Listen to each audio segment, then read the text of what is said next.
Hello guys, and welcome back to a new episode. So today I'm going to talk about a new camera that Sony just released, and that is the Sony ZV-E1. And this is the newest addition to their line of compact vlog cameras, and I'm going to give you my first impressions, what I think about this camera and who I think this camera is for.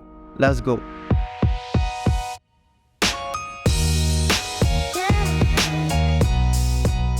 So Sony already has 3 sets of cameras in this line of cameras, and that is the Sony ZV-E1F, the Sony ZV-E1, the Sony ZV-E10, and the newest addition, which is the Sony ZV-E1. The Sony ZV-E1F has a 1E sensor, a fixed lens, and comes with a 20mm focal length. The Sony ZV-E1 has a 1E sensor, has a fixed lens, and a focal length of 24 to 70. On the other hand, the Sony ZV-E10 has an APS-C sensor and a Sony E interchangeable lens mount. Now, with the Sony ZV-E1 being its first camera in this line of cameras featuring a full-frame sensor. Now let's talk about the sensor. Interestingly, this camera shares the same sensor with Sony's top-tier cameras, that is the FX3 and the A7S III. And it's even similar to the FX6, which is a huge deal for this camera, because it shares the same sensor with the FX3 and the A7S III. It also shares that amazing running shutter that those cameras offer. Also, it comes in with the same dual native ISO, just like the FX3 and the A7S III, with a dual native ISO of 640 and 12,800. Now, what's new to this camera is it has an improved autofocus, which is very similar to the A7R5. It also has an improved product showcasing mode, which is very nice. It has a new feature which is called auto framing, which in my opinion works quite close to the way center stage works on Apple devices, and I think it's very cool because it also keeps the 4K resolution, and that is nice. Now let's talk about overheating. Overheating is actually a reality on this camera, and I'm somebody that don't really want to deal with a whole overheating issue, the minutes that you could record in and all those things. I think for me, I want to have a product or have an equipment that are fully reliable to me, and I know I can use it any day, anytime, without thinking of whether 4K 60, would I be able to record up to an hour? No, I don't want that. I want something that I know I can record for a very long time, and there's not going to be any issue of overheating with that particular camera. So in my opinion, this is a very big issue for me with this camera. So this camera uses the same battery as the FX3s and the Sony A7S III, and that is a very nice touch, because when you have an A7S III or an FX3, you could easily share batteries with this camera, and that is nice. It has a mini HDMI port, and that is another drawback for me. Mini HDMI is not really a reliable port, so that is really something I'll try to stay away from. It has no AV, so if you want to take a picture, you need to use the screen to take a picture. It has a USB-C port, which is capable of power delivery and transferring data. It has a mic input, it has a headphone input, and an improved onboard microphone. It has one SD card slot, which is a little bit of a drawback for me. I'll tend to go in for cameras that have dual SD card slots, so I can do a lot flexible with all those cameras.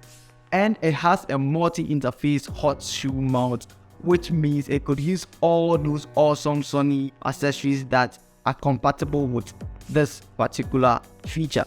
Now let's talk about the AI tools.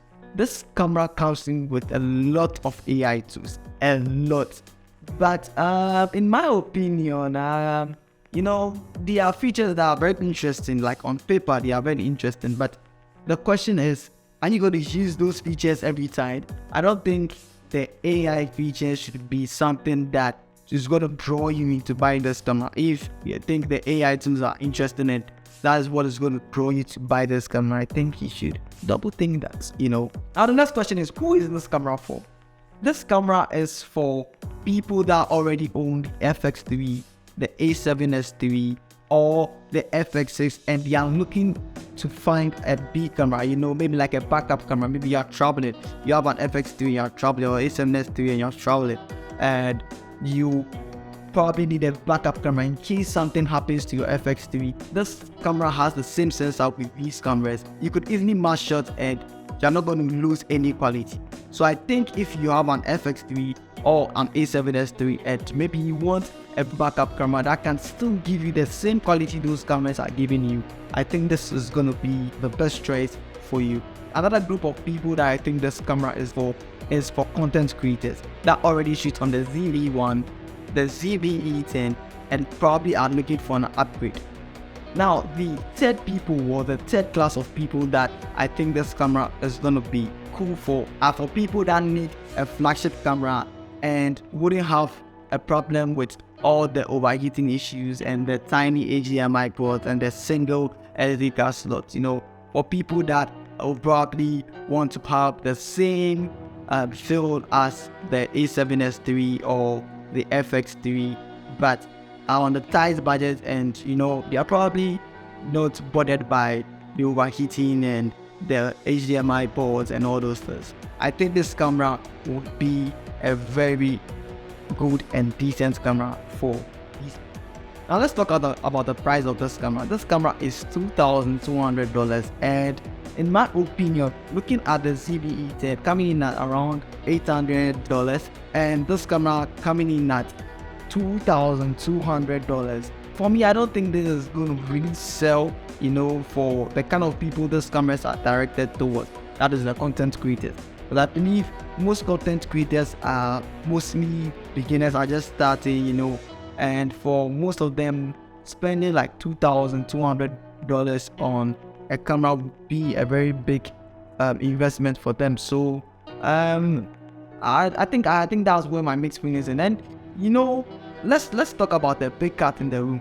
The FX30, which is a cinema camera, is around $1,800, and with the included XLR top handle, you are getting in around $200. That's the video that I'm going to do next, to comparing this camera to the FX30. Let's see what the differences are, and let's see which one you would like to go in for. Is it the FX30 or the Sony ZV-E1?